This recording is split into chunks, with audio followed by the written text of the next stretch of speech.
Good morning. This intro requires a little bit of audience participation, so I'm going to ask for your help.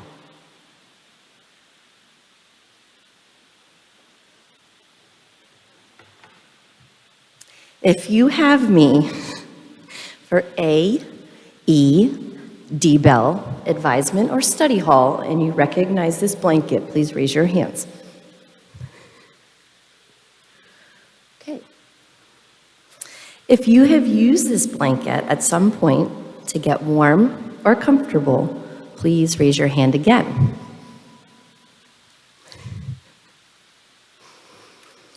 Okay, next item. If you recognize this blue Yeti without the black top, please raise your hand. Although this blanket has been wrapped around numerous people, stepped on the floor, sat on, crumbled up, and shoved in many corners of my room, it brings a smile to my face. And this cup, it once smelled good. Then, this tea bag started to dry. Now it's been so dry it no longer stinks. But it too brings a smile to my face.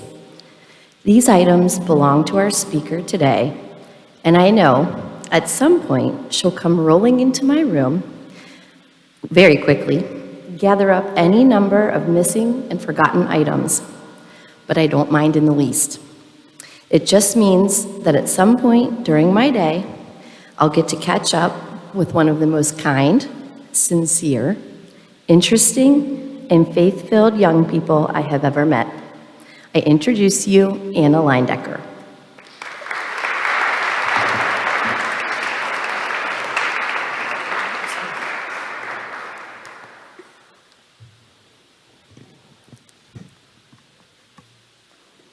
Hi, my name is Anna Leyendecker, and I am really good at forgetting things.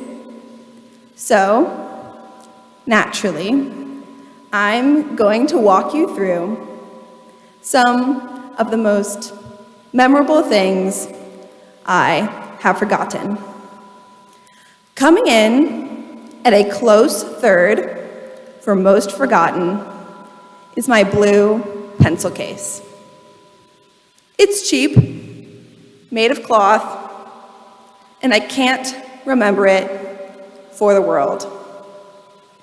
I have left it in all sorts of classes, and I still leave it places.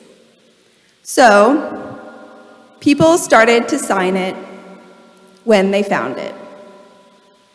And even though Michael Luiso's signature is quite faded, in the oyas, oyas, oyas, Mia Ronner wrote in AP Gov is smeared.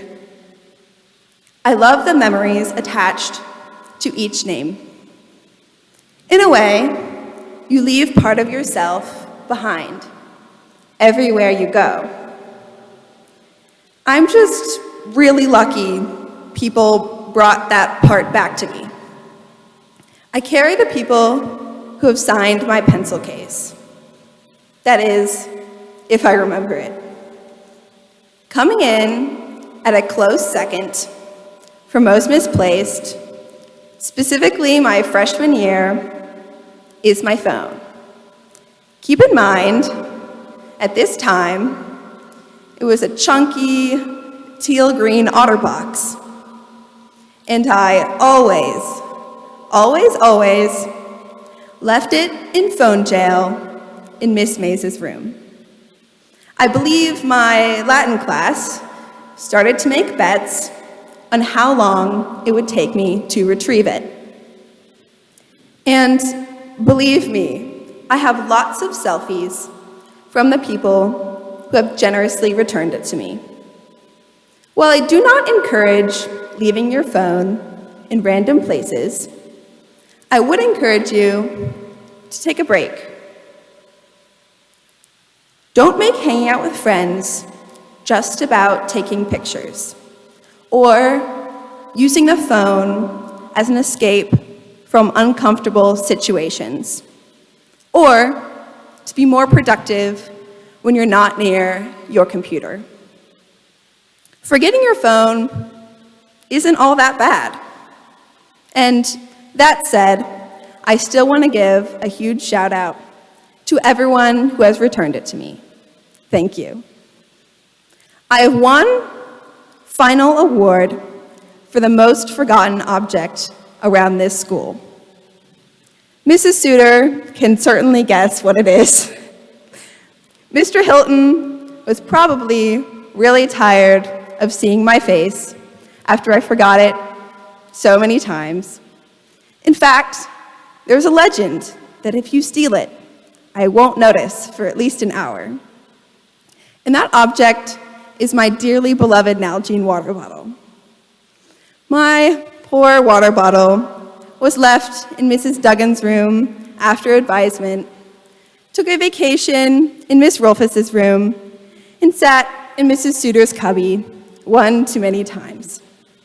And, to be honest, I have never once regretted leaving my water bottle in someone's room. I would even go so far as to credit my relationship with many of my teachers with the misplaced water bottle. I'm sure each and every teacher wonders how I could have forgotten it so many times. But they were still polite enough to engage in conversation when I came to pick it up. I got to talk to them outside of class and listen to the stories they had to tell. So, I want to thank every teacher for keeping both me and my water bottle around. You will never be forgotten. I've talked about a lot of things I have lost, and believe me, this is not an exhaustive list. But it was really never about that. It was about the things I have found, quite literally. I have found people who help me in the areas I struggle in. I have found how to be present and express gratitude to others. I have found that memories stick around way longer than my blue pencil case ever has. And that's for the best. I guess all I'm trying to say is that everything happens for a reason, including losing things. God has ordered your life to play out with your good in mind. All the inconveniences are for the best. You just have to think back, acknowledge your mistakes, and carry on with the realizations you have found. And that's a life lesson I won't soon forget. Thank you.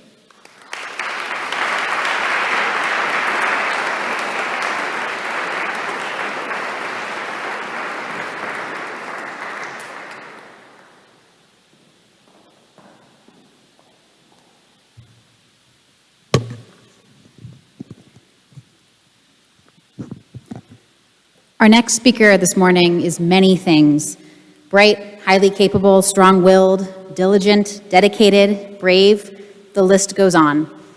But more than anything, and more than anyone I know, she is the biggest Taylor Swift fan. And so in her honor, and in the slightly altered words of Taylor Swift, she's got a smile that could light up this whole school. She's complex, she's cool, she never misses a beat. She's lightning on her feet. One of those students who is not like the others, like a rainbow with all of the colors. She'll never go out of style, not even in her wildest dreams. Salute to her. She's a summit queen. Please welcome Shannon Dennemann.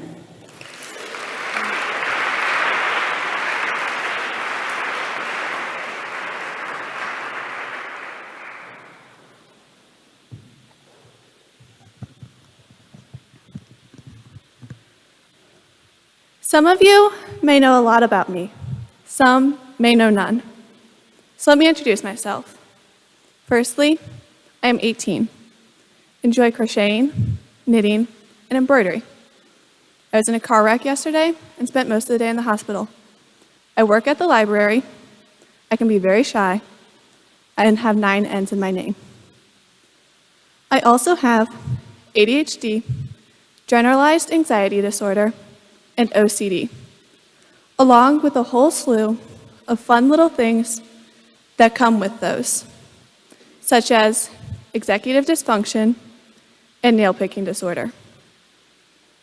In 6th grade, I was diagnosed with my first mental disorder, ADHD. While this had had an impact on my life before 6th grade, I had unintentionally developed very good coping methods, so it had gone undiagnosed. After my diagnosis, a learning plan was made, and I suddenly had accommodations. Because of the coping skills I had used my whole life, I did not need them much and went on with life as it had been, telling no one of my ADHD. Once I got to high school, however, that began to change. As my courses got harder and I got more homework, I did not have time to slowly work through everything as I had. I began using my accommodations more, yet worked incredibly hard to hide it from my classmates, fearing having to tell anyone I was different. About midway through sophomore year, however, I got tired of feeling alone in my ADHD and decided to tell a friend. This scared me more than I thought it would, and it took 3 months to work up the courage, planning some big, life-changing reveal. It was nothing of the sorts. Instead, I began dropping hints, like, time to take my medicine so I can study next bell, or, I totally forgot to focus in class, what did we do? One day, they picked up on my hints and asked, do you have ADHD? I remember every thought leaving, and all I could do was squeak a barely audible yes. Me too, was their response. And we talked about the challenges and humor of having ADHD. Suddenly, I had someone who knew, accepted, and understood me. The comfort I felt from this encouraged me to tell another friend, who gave me support in a different way. I continued telling others how ADHD affected my life and found that the more people I told, the less alone I felt. Sophomore year, when COVID was looming and I needed perfect grades, anything below a 96 was upsetting. I realized I needed help. I knew what I was feeling wasn't normal, but I did not know why this was happening and felt alone again. Finally, my nail picking got so bad, my parents took me to therapy during the summer before junior year. But it was not a right fit, and I had to stop after just 3 sessions. Eventually, we went to the right doctor, who diagnosed me with OCD and anxiety, which is not what I expected. Anyone who has ever seen my binders or desk at home knows I'm not your stereotypical person with OCD, who needs everything perfect and lined up, or who washes her hand after touching anything. So I was convinced it was wrong. But the more I researched, the more that I found much of what I, and I assume many of you, knew was based on misconceptions. OCD, or obsessive compulsive disorder, is when a person has obsessions. For me, they are frequently intrusive thoughts, like, that person made eye contact with me in the hall, so they definitely think I'm weird. Or, what if I didn't turn off the oven and the house is going to burn? These obsessions lead to compulsions to reduce the anxiety, such as avoiding eye contact with everyone in the hallways, or going to the kitchen for hours after cooking anything to look at the same cold oven. To any outsider, these may sound far-fetched or ridiculous, but these are real examples of recurring intrusive thoughts I deal with and my brain is wired to believe them and do these compulsions. For me, it wasn't like in movies. When someone starts therapy, they talk through it, and everything is magically better. It was 9 months of retraining my brain how to process information, and physically and hypothetically exposing myself to my worst fears. If you have listened to nothing from my talk, please note this. You never know what someone is going through. Though cheesy, it's true. I worked very hard to hide my differences for many years, as do many others. If I had not stood up here and told you directly, many of you would have never known this part of me. So before you make your comment, I'm so OCD, when you color code something, or say, I'm so ADHD today, when you mean you're distractible, think about who is hearing you.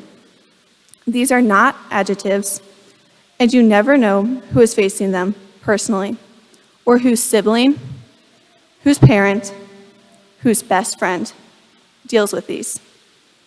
I found strength in those willing to accept my differences, and I ask you to do the same for others, even if just by not discounting what they go through. And to anyone who relates to anything I have said today, I see you, and you can do this. Thank you.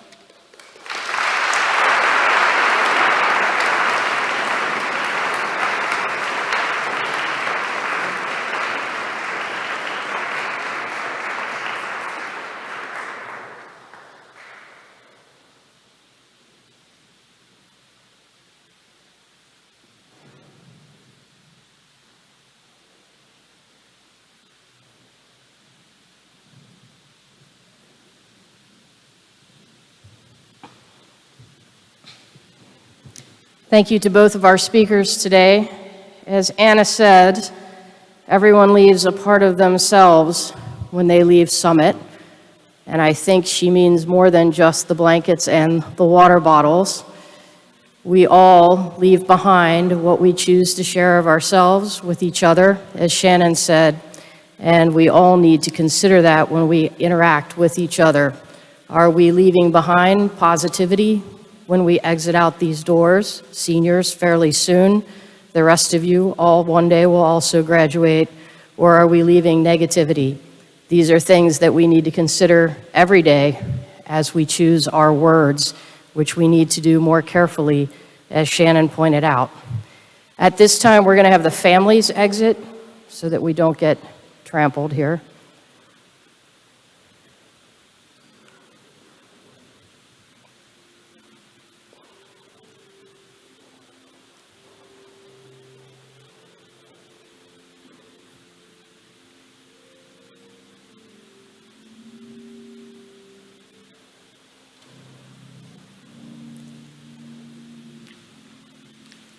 Seniors,